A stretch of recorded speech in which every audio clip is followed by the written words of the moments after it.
શ્રેયાંશ, હું બહુ થાકી જઈ છું કામ કરી કરીને. હું જરાય કામ નહીં કરું. સાંભળ્યું?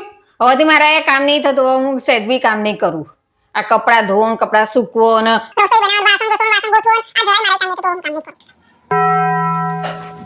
શાંત થઈ જા ભાઈ, શાંત થઈ જા. કામનું ટેન્શન છે ને, કોઈ જ ટેન્શન ના લઈશ, બધું જ કામ થઈ જશે. ચાલ આવી જા, ચાલ. જો અહીંયા જો ટબ દેખાય,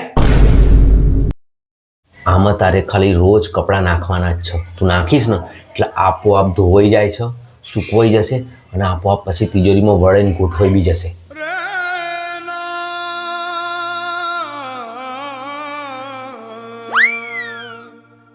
તમને સાચું આ કપડા કેમ ના ધોવાય તમને ખબર નહીં? આ સાચું મને નહીં ખબર, પણ આ ટબમાં હું કપડાં નાખું ને એટલે આપોઆપ ધોવાઈ જાય છે, સૂકવાઈને તિજોરીમાં વળીને ગોઠવાઈ બી જાય છે આપોઆપ.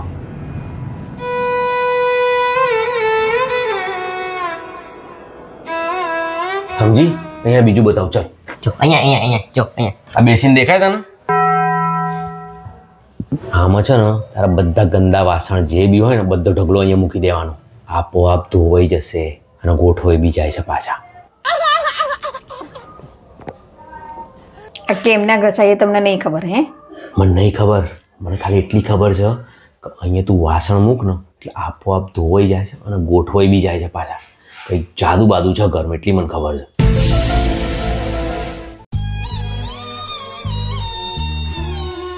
અહીંયા જો બીજું બતાવો. અહીંયા જો આ બધું સ્પેસ દેખાય છે તને?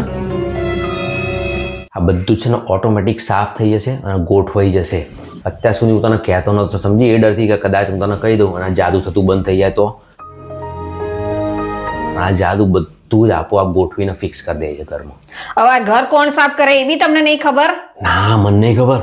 મને ખાલી એટલી ખબર છે કે તું ગમે એટલું અસ્તવ્યસ્ત કર ને બધું જાત બધું સાફ થઈને ગોઠવાઈ જાય છે. અને અમુક વખત તો હું હાથે કરીને બધું ગંદુ કરું છું, આમ તેમ બધું ફેંકી દઉં, પણ થોડી વાર પછી તું જોઈશ ને બધું ઓટોમેટિક સાફ. આ મગજ છે ને તમારી છટકી ગઈ છે ને ગાંડા જેવું થઈ ગયું છે. મારા તમારી જોડે રહેવું જ નહીં. હું તો જઉં છું મારા પિયર. હવે જા ભાઈ, તાર જ્યાં જવું હોય ત્યાં. આ ઘરમાં જાદુ છે, મારા માથે જાદુ થતું રહેશે. મ્યુઝિક